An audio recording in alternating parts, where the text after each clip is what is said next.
How to recover a Discord account without email. So if you want to recover your Discord account without email, then what you need to do is, first, it's important to understand how Discord account works. Your Discord account is primarily tied to your email address. If you don't have access to that email, then Discord cannot automatically verify that you are the account owner. This means recovery options are limited, but not impossible. Now, let's go through what you can try. The first step is you need to check if you're still logged in somewhere. If you're logged into your Discord on another device like browser or your PC, just simply go with your user settings immediately.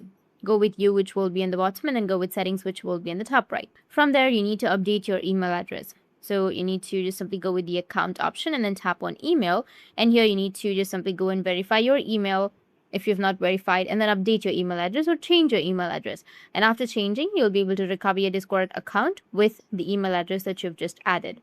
If the email account was lost, hacked, or deactivated, visit your email provider's recovery page first. Regaining access to your email will instantly solve the Discord issue. Next step is to contact the Discord support. So go with your Discord's official support page and submit a request. Choose the option for account access issues and clearly explain that you are no longer having access to your email.